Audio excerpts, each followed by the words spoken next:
Hola amigos de Mi Chismecito, oigan, fíjense que hay un tema que me gusta mucho, pues del cual me gusta hablar. ¿Por qué hablar? Porque es un tema de investigación muy importante que paralizó al mundo del espectáculo hace muchísimos años. Estamos hablando de hace más de 20 años. Y es un tema que todavía sigue, en donde viene, pues en donde viene involucrada una gran estrella, una gran cantante mexicana y su manager. Estamos hablando de la señora Gloria Trevi, del señor Sergio Andrade, en donde pues se dio a conocer que hace muchos años un grupo de chavas, muchas de ellas menores de edad, si no es que la mayoría, o si no es que todas, fueron víctimas de cosas muy atroces por parte de este señor. Este señor que hizo cosas muy feas que ya muchos conocemos, pero hay muchas que no conocemos. Y es con mucho respeto que toco este tema, porque yo creo que es importante llevar este mensaje de justicia, en el cual estas chicas lo único que quieren es que se haga, pues ahora sí que se les haga valer sus derechos como ciudadanas, sus garantías, y se haga justicia en contra de un hombre que lo único que hizo fue cosas horribles. Y para eso vamos a estar el día de hoy, tengo de invitado a un gran periodista, conductor de televisión, periodista argentino, que lleva muchos años siguiendo paso a paso esta investigación, y hay muchas cosas que no sabemos. Pero nos llama la atención que retome el caso después de que ya como que se había aplacado un poco, y la única finalidad es que Sergio Andrade pague por muchos delitos que hizo y que no se han mencionado. Y es por eso que le quiero dar la más cordial de las bienvenidas aquí a Mi Chismecito, a mi colega, compañero y amigo Maximiliano Lumbia. ¿Cómo estás, mi querido Maximiliano? Buenas tardes, ¿cómo estás? Hola Michelle, muy buenas tardes. Encantado de estar en tu programa, que me hayas invitado y saludando a tu público. No, es un honor, amigo. Gracias por estar aquí. Gracias por permitirme la entrevista. Y esto no es que quiero hacer hincapié, que en ningún momento esta plática o esta entrevista es para remover algún dolor. No, no, no, no. Es simplemente buscar justicia. Y es lo que las chicas que estuvieron envueltas en este clan Andrade están exigiendo, muchas de ellas, y muchas de ellas, Maximiliano, han hablado contigo, han abierto su corazón, te han contado cosas que a nadie, que a ningún medio. Y esto obviamente nos llama mucho la atención. Hemos visto que hiciste una rueda de prensa para retomar el tema. ¿Por qué, Max? ¿Qué es lo que te llevó a ti a retomar un tema que ya pasó hace más de 20 años, pero que se sigue tocando? Sí, en realidad, a ver, yo crecí por decírtelo de alguna manera. Como bien dices, esto sucedió hace exactamente 21 años, con este tema, ¿no? Era un tema que yo era preadolescente, te diría, adolescente, y fue esta famosa bomba, esta famosa noticia internacional. Obviamente, con mi sed y mi ser periodístico, hubo un punto donde yo dije: es una historia tan aberrante que cómo puede ser que de alguna manera se hayan ocultado cosas, haya quedado inconclusa, hayan existido víctimas que no han podido hablar o que no han querido hablar o que las callaron en su momento. Y entonces empecé a contactarme con algunas de ellas, pero había un tema en particular que a mí, además, me conducía a querer saber la verdad, que era que, dentro de lo que había hecho este señor, Sergio N., había una figura muy importante de nivel internacional que estaba siendo, o que fue de alguna manera en su momento acusada, no solamente por la justicia, hasta que después, tiempo después, la justicia desistió y la declaró inocente. No hubo pruebas para que estuviese detenida todo el tiempo que estuvo, sino que no me interesaba entrevistar justo a esa persona. ¿Por qué? Porque la única forma de que yo, entre otras cosas, supiera cuál era la verdad de la historia, de lo que había vivido cada una de ellas, y si esa persona había sido culpable o no, junto con Sergio N., y que había actuado en contubernio era entrevistar a las demás para que no solamente me contaran lo que había sucedido con Sergio N., sino para tratar de dilucidar y averiguar si esta persona había sido culpable o no. O sea, digamos, víctima o victimario. Empiezo una búsqueda profunda, me costó, de algunas pude conseguir los números de teléfonos, de otras las contacté por redes sociales. Finalmente logré hablar con varias a través de aproximadamente un año. ¿Por qué además te cuento esto? Porque al momento de que el grupo es detenido, yo no voy a decir la palabra clan porque fue mal usado el tema del clan. Esto fue Sergio N. y sus víctimas. El clan es cuando están de alguna manera en contubernio y de acuerdo con esta situación. Y la verdad que por mi investigación lo que arroja es que fueron víctimas. En el momento que los detienen, esto es precisamente te digo, el 13 de enero del 2000, había 10 mujeres. Y adentro de ese departamento, además, había 4 niños que eran y que son hijos de Sergio N. Deberían haber existido 5, pero lamentablemente hubo 4. Y había 2 de las víctimas que además estaban embarazadas. Me voy conectando con las diferentes víctimas y me van relatando parte de la historia, muchas cosas que no se supieron, muchas cosas que ellas no pudieron decir. Fue una investigación ardua, profunda, responsable, porque aquí estamos hablando de un tema de un psicópata, un pedófilo, un violador. Entonces, para mí fue de mucha responsabilidad esta investigación. ¿Con quiénes hablaste, Maximiliano? ¿Con quiénes de estas chicas que tienes razón? La palabra no es clan, porque un clan es cuando todos están de acuerdo en algo, y estas niñas lo que menos estaban, y ahí yo incluyo a todas, ahí las niñas no estaban de acuerdo, obviamente, con vivir lo que estaban viviendo. Digámoslo que fueron un grupo de víctimas. ¿Con quién del grupo de víctimas has hablado? Hablé con aproximadamente 8 y te explico el tema. Han pasado muchas víctimas a lo largo del modus operandi que tuvo este hombre y cómo lo fue desarrollando. O sea, al momento te vuelvo a reiterar que los terminan deteniendo, eran 10, pero hay más o aproximadamente 20 víctimas o un poco más. He hablado aproximadamente con 8 de esas 20 víctimas. Lo que me cuentan coincide, y te voy a explicar por qué, ¿no? Porque uno tiene ese bichito periodístico. Al principio sentí, te soy muy sincero, que había un pacto de silencio entre ellas. Hasta que poco a poco, con las diferentes conversaciones, mensajes, WhatsApp, audio, llamadas telefónicas, de alguna manera siento que me fui ganando la confianza. Vieron que realmente mi tema era periodístico y llegar y buscar la verdad de lo que realmente había sucedido. Les di toda mi seguridad como para que ellas se sintieran tranquilas y que realmente yo iba a contar lo que ellas me permitieran que contara, y lo que no, cosas, situaciones muy puntuales, realmente no las iba a decir por una cuestión de respeto y porque además, si bien soy conductor, si bien soy periodista, ante todo soy ser humano. Entonces, yo particularmente, por una cuestión de conciencia, de moral, de profesionalismo, no traiciono.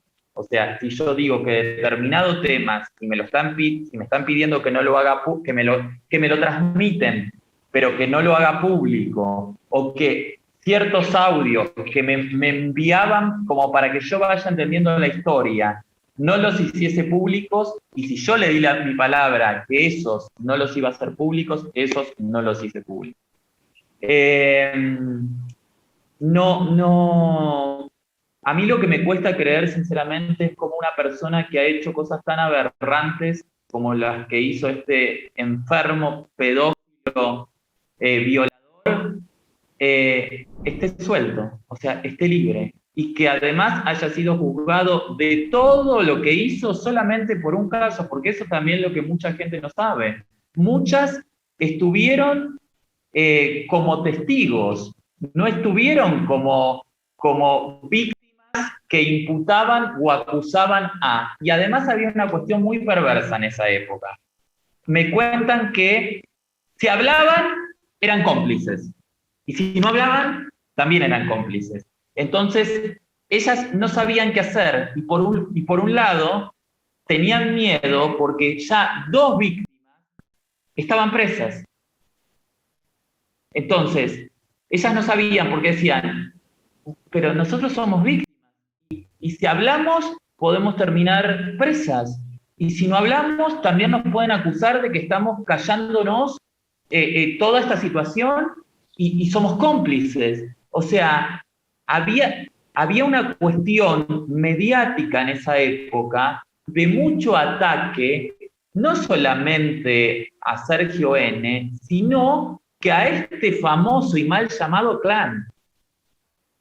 Claro. Y, a ver, tengo una pregunta. ¿Has hablado con Marlene Calderón? Yo te voy a decir por qué. Porque ella declaró abiertamente que ciertas autoridades le dijeron, si quieres, que si hablaba mal de las víctimas que estuvieron en la cárcel, que son 2, hablamos de Mari y Gloria, que se hablaba mal de, si el testimonio de, si las autoridades le dijeron, a ver, Marlene, si tú le echas la culpa a estas mujeres, te dejamos en paz y te dejamos libre. Pero si las apoyas, te metemos a prisión. ¿Has hablado con Marlene Calderón? Mira, hay de algunas personas de las cuales realmente no puedo dar el nombre públicamente. Tengo los testimonios, tengo los escritos, tengo los WhatsApp, tengo los mensajes de Instagram privados, pero es cierto lo que dice. Eso sí es lo que yo te puedo corroborar, que no me lo dijeron varias de las víctimas. O sea, no quiero puntualizar en una en particular. Tu información es muy buena.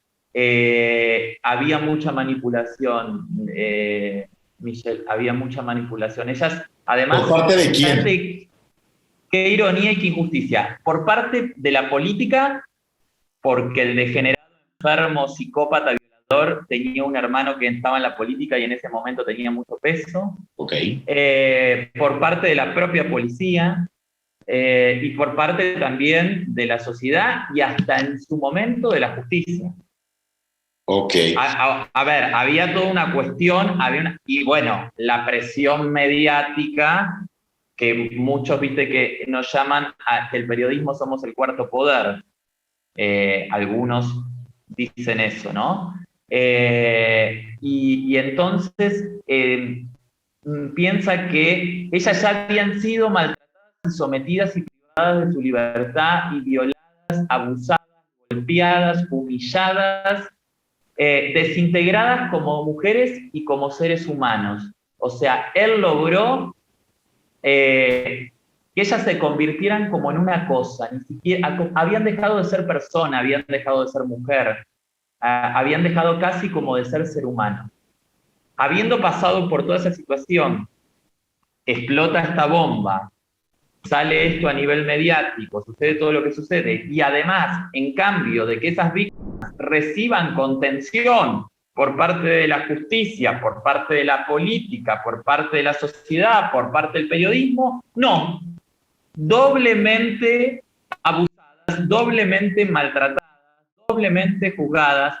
Fue muy fuerte para ella. O sea, para ellas en general. Pero digo, es un tema muy fuerte porque en el relato, y hay cosas puntuales que sí te quiero contar, Michelle, más de una me habló del suicidio. Han intentado suicidarse. Hay otras que no lo intentaron, pero que es un pensamiento recurrente. Hay una de ellas que te voy a contar, que esto es algo que también dije en la conferencia de prensa, pero quizás como fue muy extensa, porque hablé aproximadamente 45 minutos y después hablaron mis abogados y el bufete de abogados además que está dispuesto a que si hay alguna de estas víctimas quiere denunciar y todavía lo están analizando y todavía están a tiempo, porque este tipo de delitos ahora con la nueva ley no prescriben tan rápido como prescribían antes, se extienden bastante por una cuestión que se considera que la víctima no habla cuando quiere, sino cuando puede, y hay veces pasan 10, 20, 30 años para que la persona se desbloquee y tome la valentía suficiente para denunciar este tipo de cosas. Y una de ellas me relataba que es justamente una de las que no tuvo hijos con él, hijos que, te vuelvo a repetir, fueron todos frutos de violaciones y abusos. Que tiene un hijo que hoy es adolescente, de su marido actual, digamos, y que sueña, tiene pesadillas recurrentes con que llega Sergio N. y le rapta a su hijo. Híjole. O sea, que su grado de maldad y todo lo que le hizo durante tantos años, por momentos sienten que aún hoy no se pudieron liberar del todo de esa situación. Porque tú piensas, Michelle, esto, ¿no? Hay veces es muy difícil ponerse en el lugar de gente que es maltratada, porque quizás uno nunca lo pasó, o que fue violada, o demás.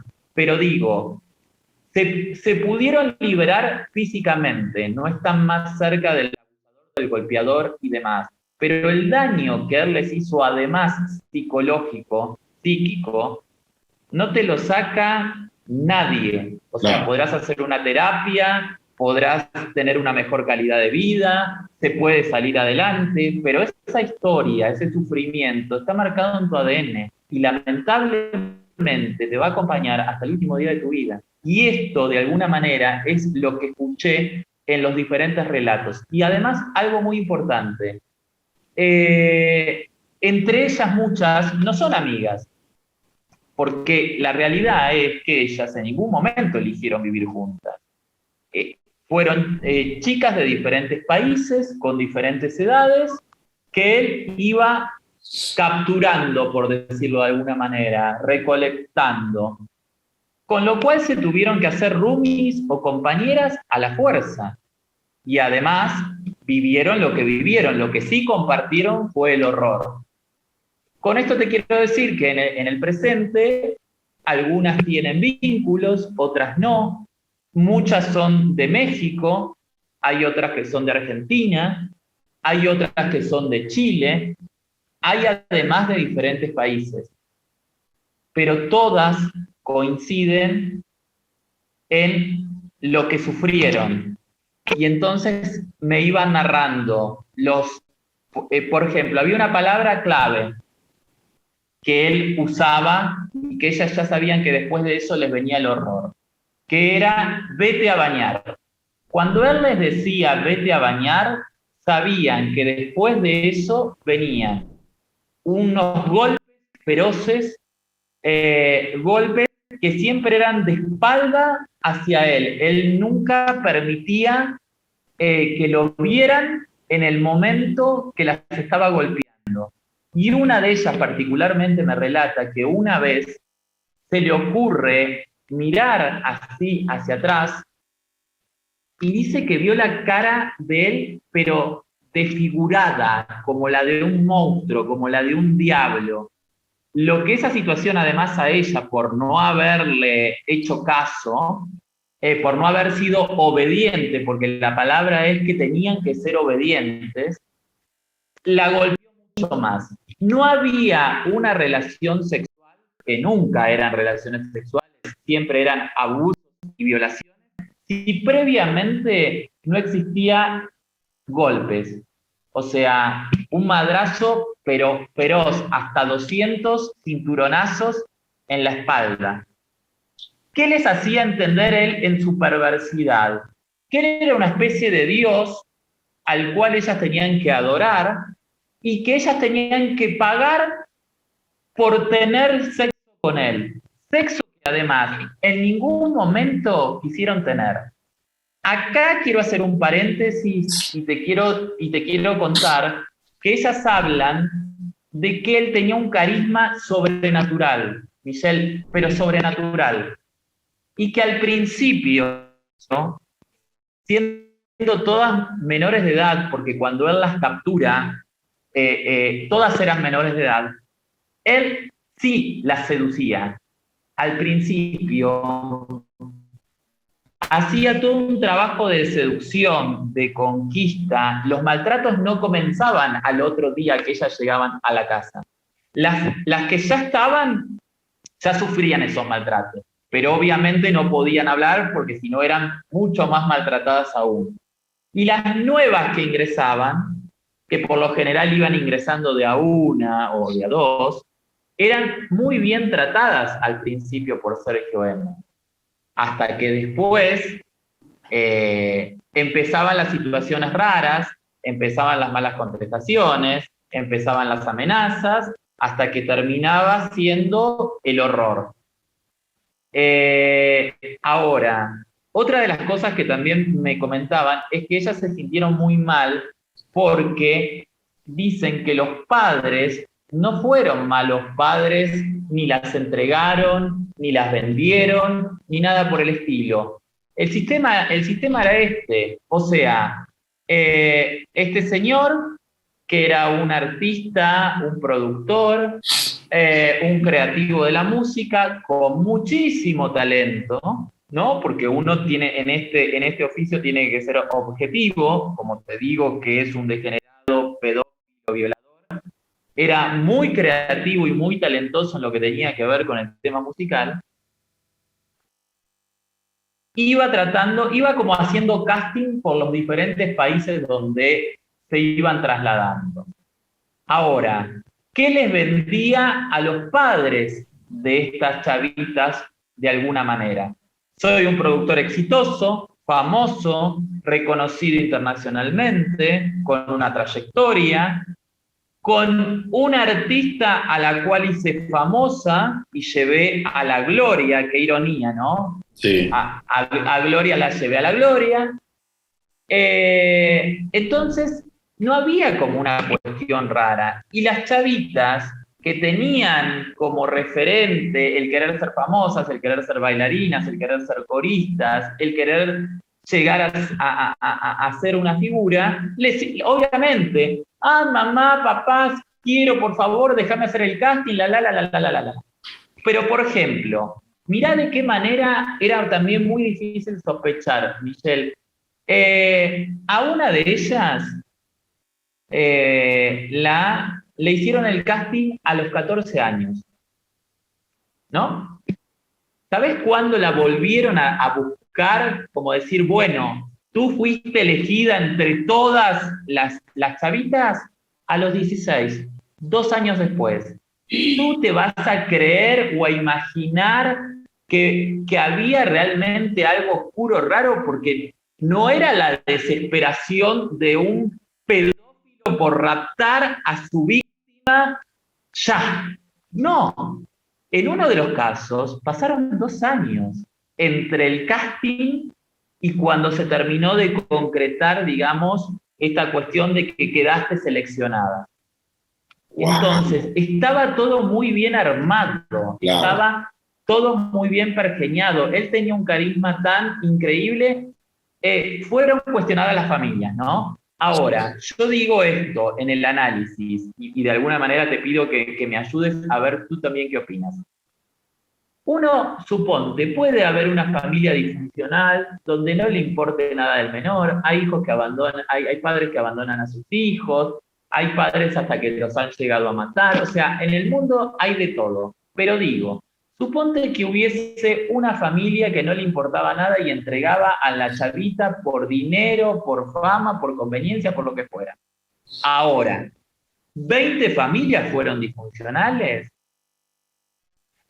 A 20 familias, a 20 madres y a 20 padres no les importó nada de sus hijas menores de edad y la entregaron así como sí, o había algo muy bien armado, este señor tenía un poder de convencimiento importante, tenía una estructura que lo avalaba, porque era famoso, porque iban por diferentes países, porque había hecho a una de las chicas famosas.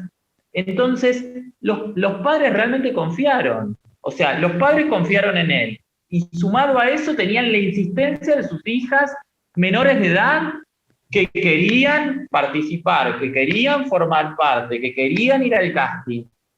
Bueno, lamentablemente terminó sucediendo esto. O sea, por eso parte de esta entrevista y parte de esta investigación y parte de esta rueda de prensa que armé es para concientizar a la sociedad de hoy, porque esto no importa que haya pasado hace 20 años. Claro. La persona está libre, con lo cual hoy, y en este mismo momento que nosotros estamos hablando, él puede estar atacando a una menor de edad.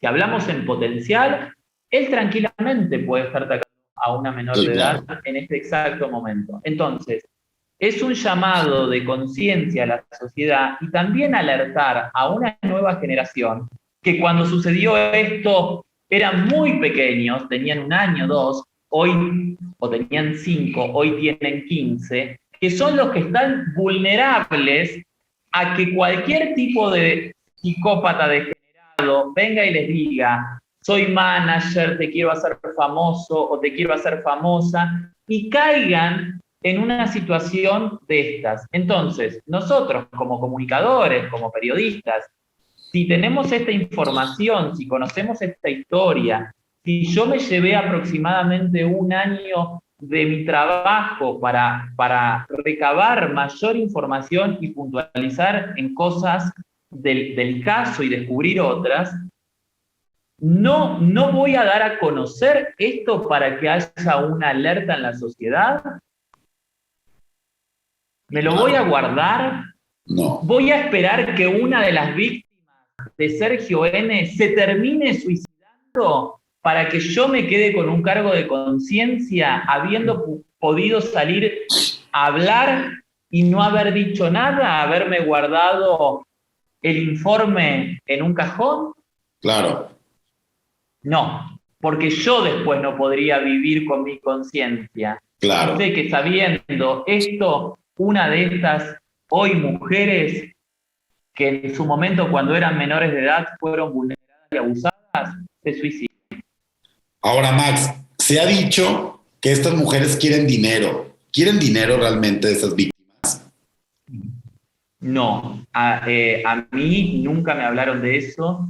Me hablaron de que sí quieren justicia, de que realmente fue una injusticia que esta persona con lo que hizo, con la cantidad de menores de edad que golpeó, abusó, humilló, privó ilegítimamente de la libertad, le hayan dado apenas 7 años, porque lo que cuentan es que aparentemente fue condenado solamente por un caso, por el caso de Karina N., que hacen la denuncia los padres cuando ella obligadamente deja abandonado a su hijo en España. Porque te voy a contar cosas muy puntuales.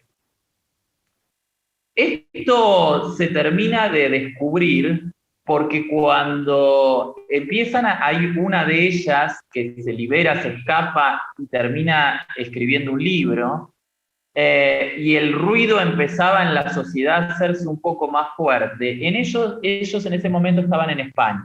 Sí. Como tienen que escapar de España, porque ya habían dado datos precisos que se encontraban ahí, este menor de edad, hijo de Karina N. y Sergio N., no tenía documentos. Entonces lo abandonan. La policía, no sé de qué manera puntualmente, se entera hijo de quién era y empiezan a hacer toda una investigación. Cuando hacen esa investigación, y este es un dato muy clave, llaman por teléfono a los padres de Karina N. aquí a México y le dicen, miren, tenemos un menor de edad, hijo de Karina N., que fue abandonado. Y los padres le dijeron, no, ustedes están confundidos. Si mi hija es una adolescente, no tiene hijos. Bueno, los padres de Karina N. no sabían que Karina N. había sido madre. ¿Se entiende? Porque en ese momento, suponte, en ese momento Karina N. tenía 17 años y el niño ya tenía como 2. O sea que fíjate que fue madre a los 15. De un abuso, de una violación. Porque te vuelvo a repetir, ninguna quería realmente tener relaciones con él. Y aún quisiendo, no tiene la figura de una violación, pero sí tiene la figura del abuso, porque un adulto, un mayor de edad, no puede tener relaciones sexuales con un menor de edad, aún con el consentimiento del menor de edad. Porque hay una cuestión de superioridad mental entre un adulto y un menor de edad. Exacto. ¿Entiendes? Entonces, de esa manera se escapan. ¿Dónde se escapan? Se van a Argentina. Y en Argentina están aproximadamente 6 meses. Primero rentan una casa en el Gran Buenos Aires, o sea, en la periferia de Buenos Aires, y después se trasladan a una provincia que se llama Córdoba, que es de donde era Liliana Regueiro. Ajá. Y ahí tienen vínculo con los padres de Liliana Regueiro, lo veían a él, veían a las otras chicas, todo, pero nunca se enteraron por lo que pasaban, porque él hacía ver normalidades. Es más, por momentos, para que los padres de ellas no sospecharan, les permitía que fueran a ver a los padres.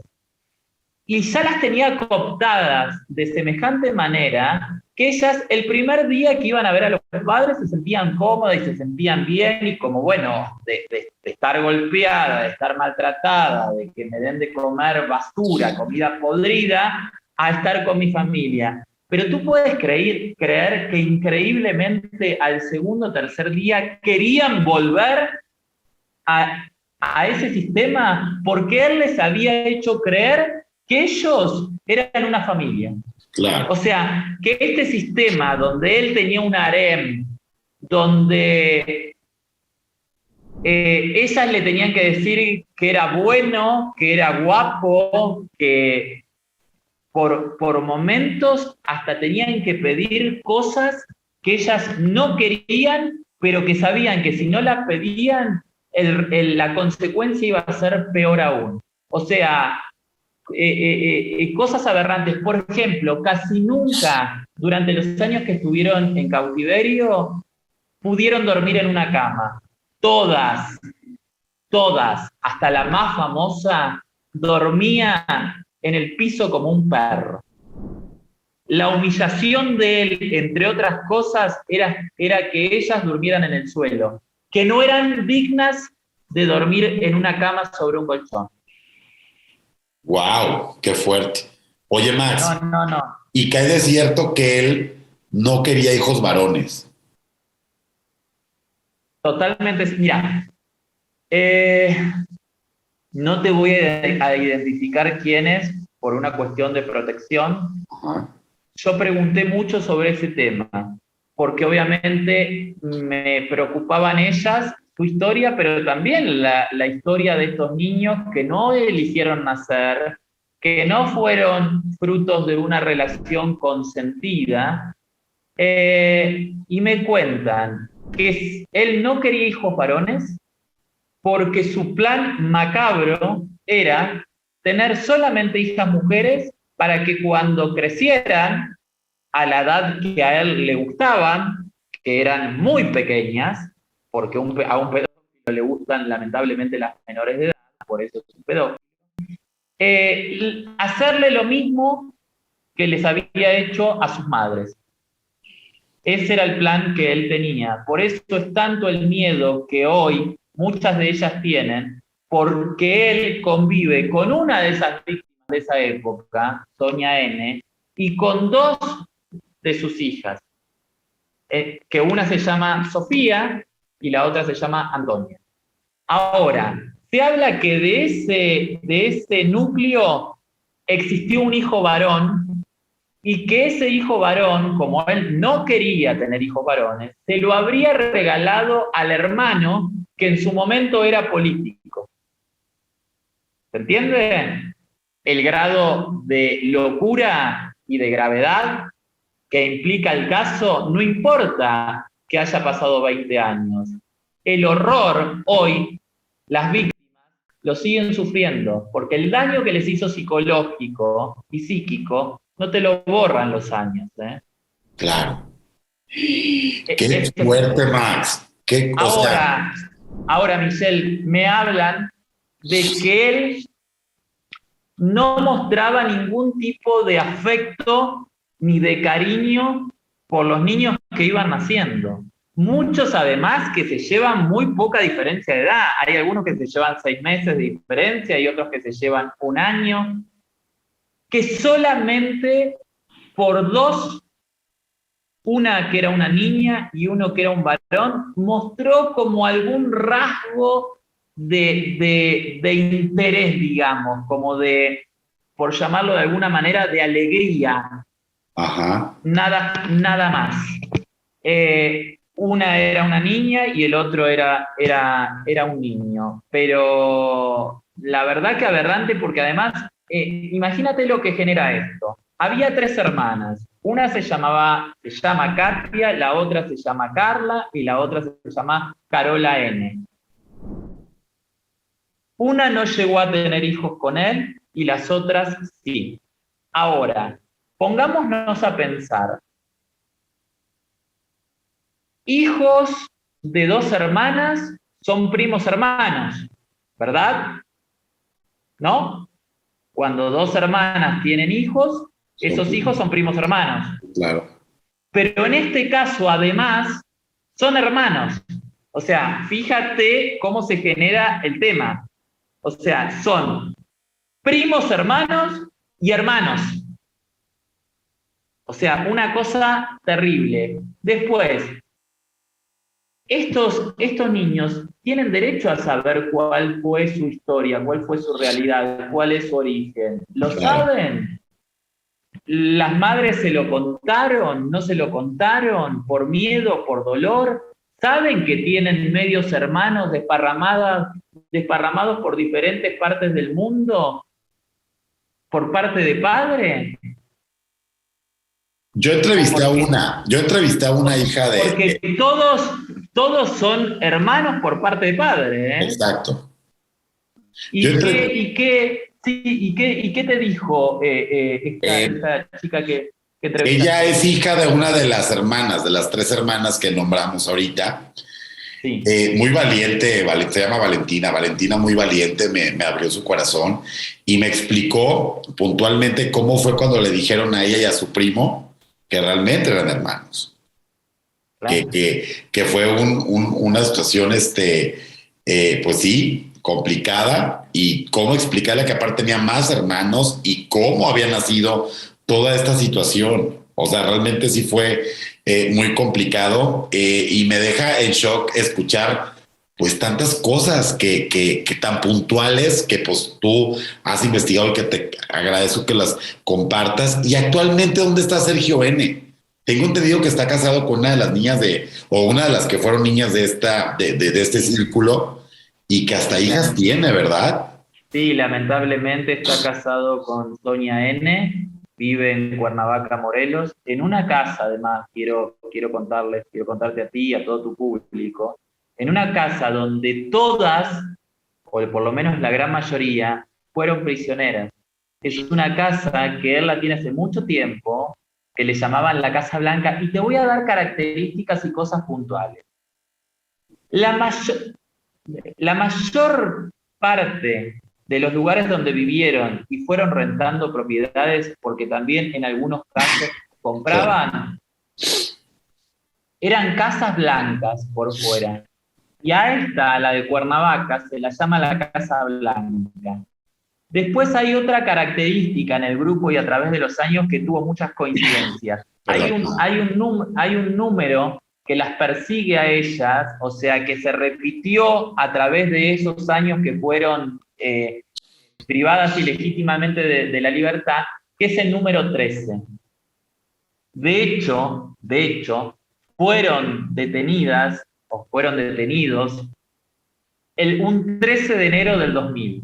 Pero hay otras características también de días donde fallecieron o sucedieron cosas dentro del grupo que también coinciden con el día 13.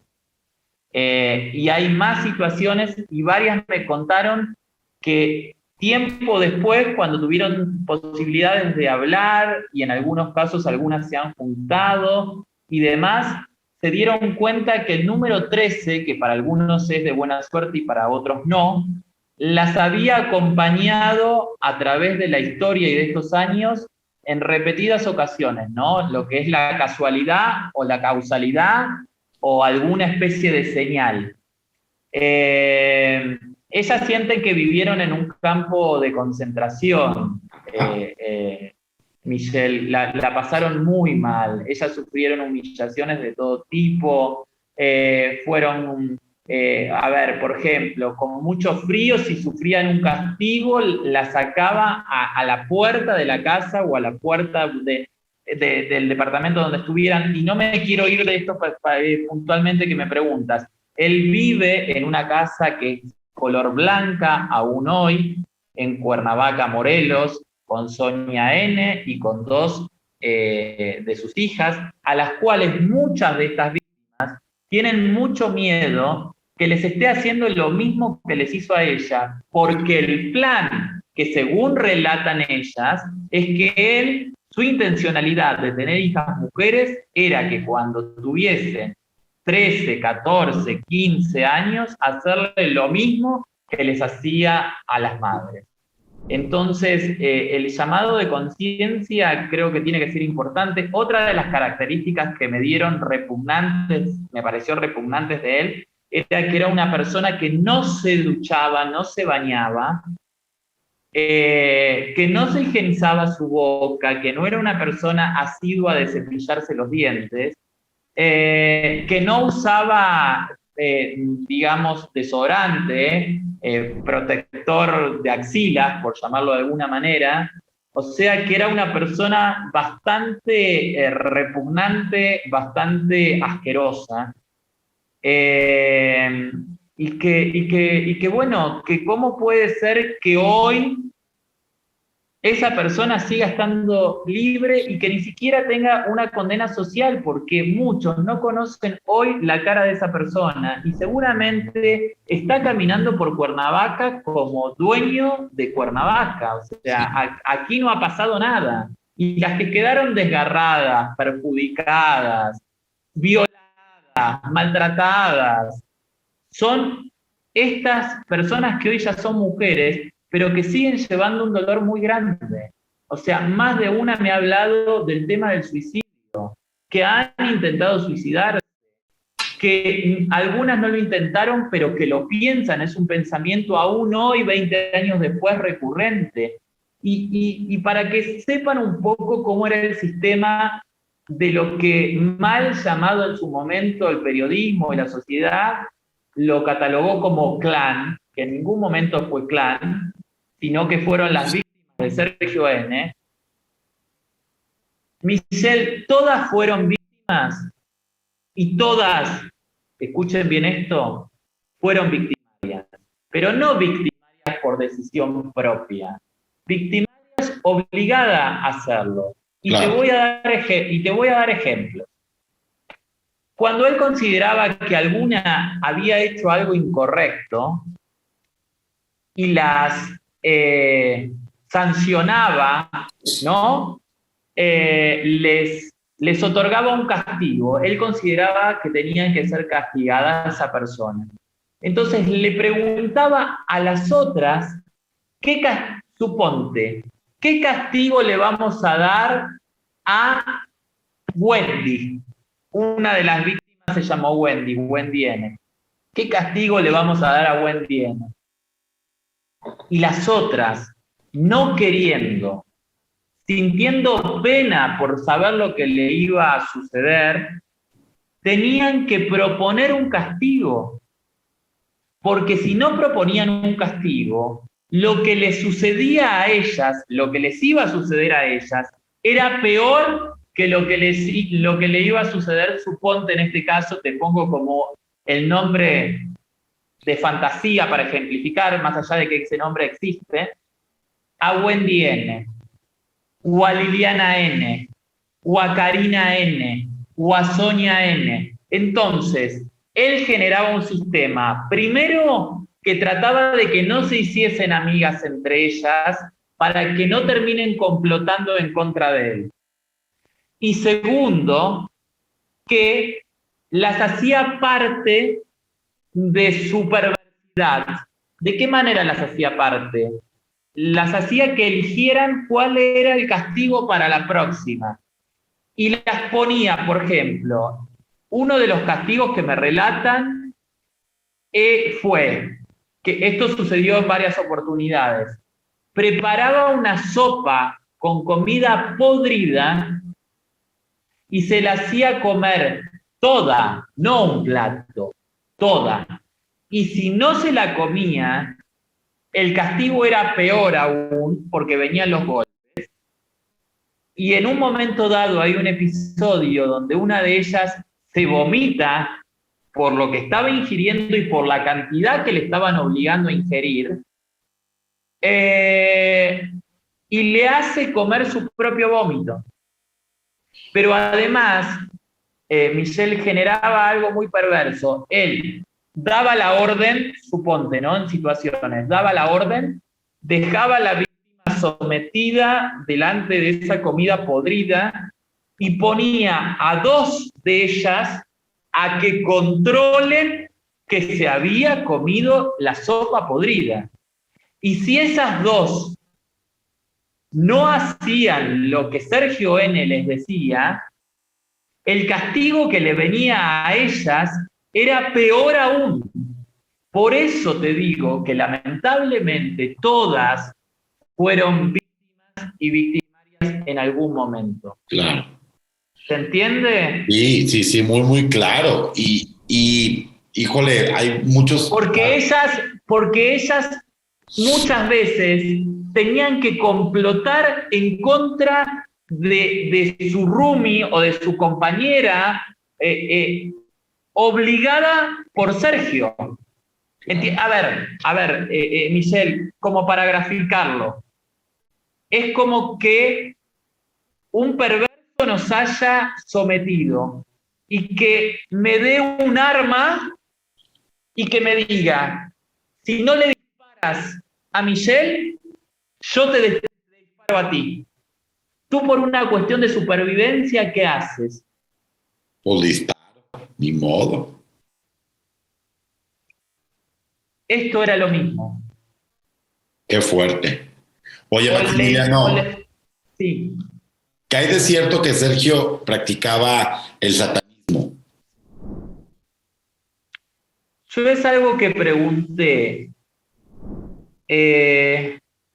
Lo que me dicen es que no, ¿sabes qué? Mi pregunta puntual fue si él practicaba la magia negra, porque era uno de los rumores, una información extraoficial que a mí me había llegado. Me dicen que no había situaciones rituales de ese tipo, por lo menos que ellas vieran, que ellas estuviesen presentes, y es muy difícil que ellas no lo hayan visto porque estaban permanentemente con él. Claro. Pero que sí, él, particularmente él, tenía como un don mal usado o un poder sobrenatural. Él dice que lo que él llegaba a lograr, el poder de convencimiento que tenía no solamente sobre ellas, el dominio mental, no solamente físico, y sobre los padres de ellas, a los cuales a todos logró convencerlos de que pusieran a su hija en las manos de él, que era el gran productor que las iba a hacer famosas, ellas realmente hablan como de una cuestión, como de un don sobrenatural, que él tiene algo así, que él tiene algo que daría la sensación que es sobrenatural. Wow.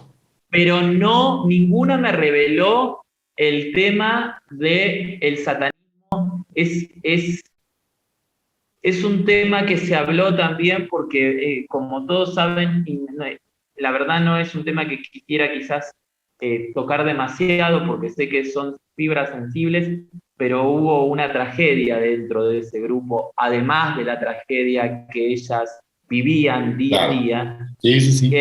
Y es a partir de ahí que empieza la teoría del satanismo, Sí, ¿no?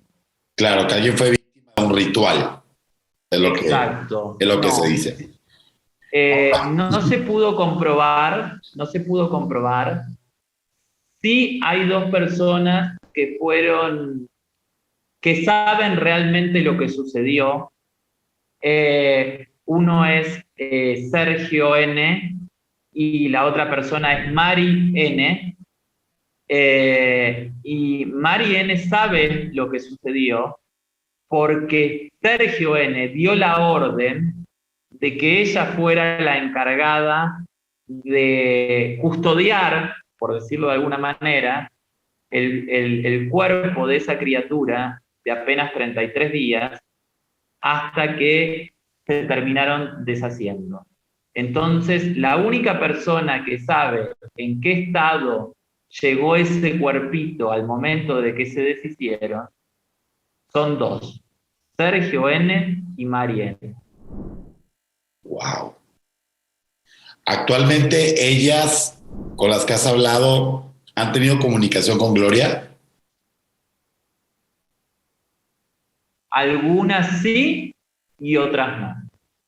¿Y para qué términos? Algunas sí y otras no. Y aún así, todas coinciden, por lo menos con las que yo he hablado, porque además, viste, sucede también este tipo de cosas. Yo doy el informe al día de hoy con lo que vengo recolectando información hace aproximadamente un año. Pero vamos a ser sinceros, la gente también, la verdad es una, o sea, la verdad es una, pero la gente también a través de los años va cambiando como de forma de pensar o las versiones, o en una época están más amigas y en una época están más alejadas, y en una época dicen que alguna fue mala y ahora dicen que fue buena, o sea, también hay una cuestión interna que solamente ellas lo saben, que son las que los vivieron. Yo lo que les puedo transmitir es lo que las víctimas que yo tuve la oportunidad de entrevistar me manifestaron. Esto no es una presunción mía, esto no es un juzgamiento personal, yo simplemente estoy comunicando lo que arroja mi informe, que está basado en todos estos meses y en casi este año, donde yo fui recolectando información, entrevistándome de forma privada con muchas de sus víctimas, por diferentes medios y demás. Después yo no me puedo hacer responsable de los cambios de estado de ánimo o de las connotaciones que cada una se vayan dando a través de los años, porque también sucedió esto. Quizás muchas por miedo al principio opinaron de una manera y no era la verdad. Hoy ya siendo mujeres adultas de entre 40, 42 años y 50 y pico, ya ven su historia de otra manera. 20 años después, con otra madurez, alejadas de ese horror que vivieron, si bien la verdad es una, quizás ya ven la historia de otra forma. es un tema muy personal, es un tema muy delicado, pero si la pregunta va de alguna manera dirigida al tema del vínculo con Gloria N., aún gente que no está para nada en contacto con Gloria N., opina que Gloria fue una víctima más. Y quizás una de las más perjudicadas, Michelle, porque es la que no solamente pasaba por todas esas aberraciones, sino que además la que era explotada laboralmente, porque él se pudo mantener todos los años que se mantuvo y pudo comprar todas las cosas que en su momento compró, que como era muy inteligente, la mayoría no las ponía a su nombre, las hacía poner hasta nombre de otras personas y de las propias víctimas. Pero todo ese dinero era generado por Gloria N. Claro. ¿Se entiende? Sí, sí, claro. Y además, de todas las víctimas, a la única que le mataron una hija fue a Gloria. Sí. ¿Y por qué digo mataron? Porque es una niña que murió en cautiverio y que seguramente si pudiera haber recibido asistencia, ajá, o su mamá podría haber ido a buscar a su hija a la cuna en el momento que quiso ir y Sergio N. no se lo permitió, la niña hoy estuviese con vida. Sí, totalmente. ¿Se entiende? Entonces, por acción o por omisión, se la mataron. ¿Se entiende? Porque, a ver, si yo veo que, no sé, te sientes mal y no te asisto, sí, no agarré un cuchillo y accioné contra tu persona y te maté, pero te vi que estabas descompuesto y no te asistí. Claro. O sea, de alguna manera te dejé morir o te ayudé a morir, como lo quieras tomar. Es un tema muy delicado y es un tema que es un misterio, porque como no hubo posibilidades de una autopsia, porque al día de hoy el cuerpo nunca se encontró, nunca se supo de qué murió, si fue de una muerte de cuna o fue... Hay algunas que me han hablado de ese tema, de las víctimas, y me han dicho, no sabemos si fue una muerte de cuna o Sergio hizo algo para que suceda lo que sucedió con esa niña. Porque como era tanto el grado de maldad, pensemos también que la que no tenía que tener la mente muy perturbada o estar muy entretenida con una hija porque tenía que ser la que traía el dinero, era ella. Claro. Entonces, ¿no le habrá sacado de alguna manera lo que más hizo a propósito? Ese es un misterio que va a ser a esta altura lamentablemente casi imposible de saber, pero hay muchas hipótesis, hay muchas presunciones. El tema es realmente poder llegar a la verdad de toda esta historia, ¿no? Y así creo es. que nuestro camino como comunicadores, como periodistas, es ayudar en este proceso a las víctimas a que puedan abrirse y comunicar lo máximo posible y que se llegue a la verdad de qué es lo que sucedió en esos años, ¿no? Totalmente. Y con esto ya finalizo. Felicitarte por esta labor, por este trabajo que ya es difícil, o sea, es difícil como seguir la investigación porque puedes lastimar fibras, porque puedes remover cosas, pero creo que la finalidad es lo importante, que es que se haga justicia, que se reconozca que todas estas mujeres fueron víctimas de una mala persona y que esta mala persona vuelva a recibir un castigo porque fueron muy blanditos, lo tengo que decir, al momento de castigarlo. Entonces yo te quiero felicitar, agradecer que cuentes con el apoyo de este espacio para seguir con tu investigación, lo que te podamos ayudar y aplaudirte, Maximiliano, que eres un gran periodista, conozco tu trabajo de hace años y me da mucho gusto verte todavía chambeando, trabajando y siendo tan profesional como te has mantenido en todo este tiempo. Te agradezco que hayas prestado tu voz y tu tiempo para esta entrevista, amigo. Muchas gracias.